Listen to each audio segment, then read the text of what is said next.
It's a bird. It's a plane. It's a goalpost. This is Moving Goal, Pairs. Here, we're developing players' dribbling, passing, and teamwork skills. Use cones to create a square space and grab another adult and a pool noodle or a few pennies tied together, each of you holding one end just below waist height. That's your goal. And instead of standing still, you move around the space like this. Pair your players up and give each pair a ball. Here's how it looks. Pairs dribble around the space, working as a team to pursue the moving goal. One player tries to score at a time by shooting through the goal. The other player gets the next turn to score.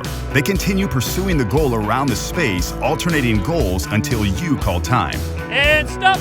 Encourage players to keep their heads up as they dribble and pass, both to find the goal and avoid collisions, and to get close to the goal before shooting. It's easier to clear the goal if they're not aiming from a distance. And they don't need to whack the ball either. Young players sometimes think that if they kick the ball hard, it's more likely to go where they want it to.